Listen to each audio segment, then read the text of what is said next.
Assalamualaikum warahmatullahi wabarakatuh. Alhamdulillahirabbil alamin wassalatu wassalamu ala asrofil anbiya'i wal mursalin wa ala alihi washabbihi ajmain amma ba'du. Pertama dan utama, marilah kita panjatkan puja dan puji syukur kita kepada Allah Subhanahu wa taala yang telah memberikan rahmat dan hidayahnya kepada kita semua sehingga kita bisa berada di kegiatan masing-masing dengan keadaan sehat walafiat. Tak lupa juga salawat serta salam selalu kita curahkan kepada junjungan kita Nabi Agung Muhammad SAW yang kita tunggu-tunggu syafaatnya di yaumul qiyamah nanti. Sebelumnya perkenalkan, nama saya Elsa. Saya dari kelas 11 Busana 2. Di sini saya akan memberikan kultum singkat yang bertemakan larangan berpacaran di zaman sekarang dan juga cara menjauhi pacaran dan juga zina. Tentunya teman-teman sudah tidak asing lagi dengan kata pacaran, dan pacaran bukanlah hal baru di zaman sekarang ini. Banyak sekali orang yang melakukan pacaran di zaman sekarang ini dan menganggap hal itu sebagai hal yang remeh. Padahal pacaran adalah hal yang sudah dilarang oleh agama kita dan juga Allah Subhanahu wa taala.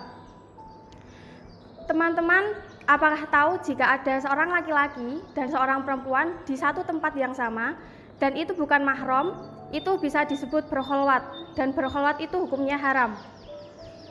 Rasulullah SAW pernah bersabda di hadisnya, janganlah seorang laki-laki dan perempuan yang bukan mahramnya bersatu kecuali ada mahram yang menyertai wanita tersebut.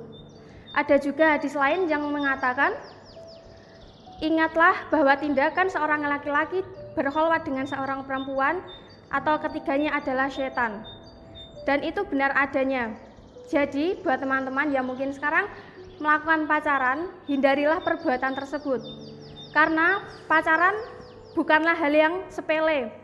Ada banyak sekali dosa yang diakibatkan karena pacaran.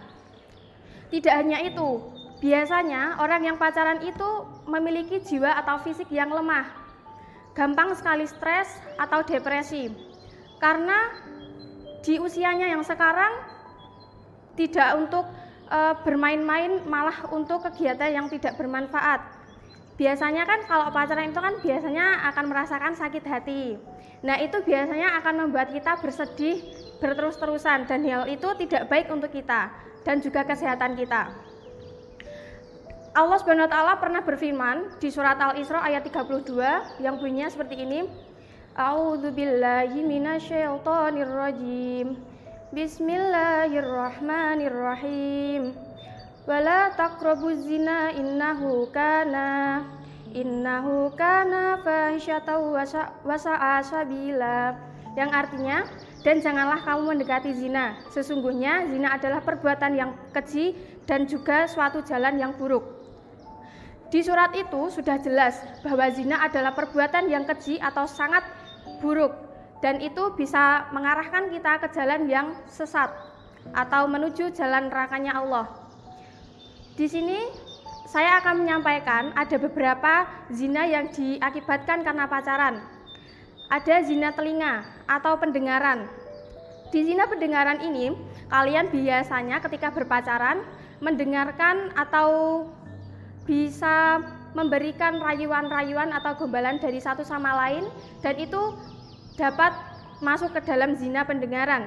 Yang kedua, ada zina mata, di mana dari dua pihak akan saling pandang-pandangan atau mengeluarkan suatu